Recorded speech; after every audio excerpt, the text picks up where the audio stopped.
ఈ రోజే డౌన్లోడ్ చేయండి. మీ ఫేవరెట్ షోస్ చూడండి.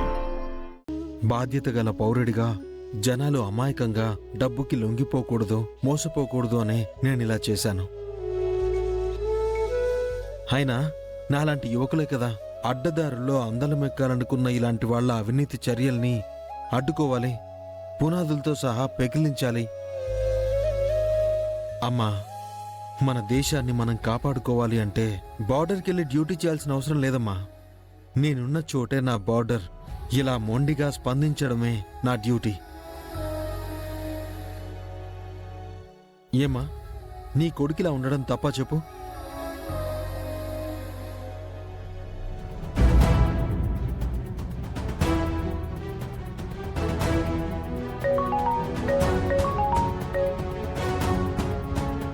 అరే, గురుగారు చేస్తున్నారు.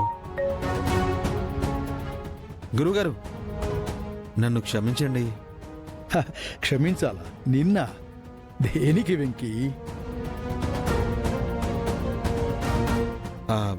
అఖిలాండేశ్వరి గారి డబ్బు విషయంలో నేను అలా చేయడం మీకు కోపం తెప్పించిందేమో, నన్ను మందలించడానికి ఫోన్ చేశారేమో అని క్షమాపణ చెప్తున్నాను గురువుగారు. భలే వాడివయ్యా. మంచి చేసినా మందలించేంతటి మూర్ఖుణ్ణి కాదయ్యా నేను.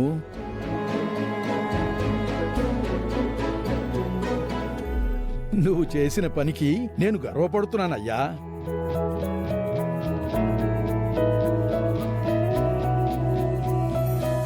అఖిల నా కన్న కూతురే అయినా ఆమె ఈ చెయ్యి దాటి ఎన్నో ఏళ్లయిందయ్యా.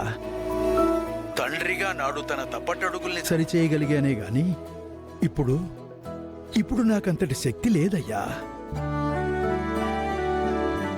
కాని సరిచేయగల సమర్థవంతుడివి, శక్తివంతుడివి నువ్వు.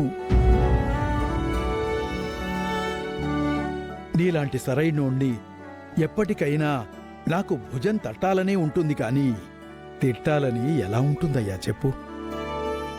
భలే బూస్టింగ్ ఇచ్చారు తాతయ్య. Thank you so much.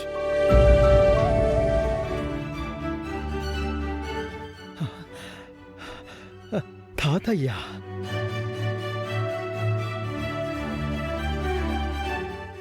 అయ్యో, సారీ గురుగారు, ఫ్లోలో మిమ్మల్ని తాతయ్య అనేశాను. సారీ. ఎలా అంటేనే మనసుకు తాకేలా తాతయ్య అని మధురంగా అన్నావు. నాకు చాలా బాగుంది.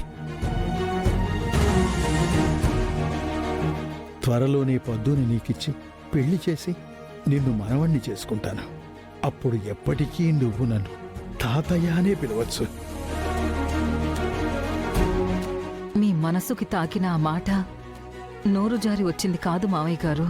అది మీతో ఉన్న రక్త సంబంధం నుంచే పుట్టింది. ఆ వాస్తవం నా నుంచి బయటికి రాకపోయినా మీతో బంధం ఏదో విధంగా బయటపడుతూనే ఉంది. నాయనా వెంకీ, ఇప్పుడు నువ్వు చేసిన పనికి ఇక్కడ అఖిల గుండె మంటతో నీ పైన రగిలిపోతూ ఉంది.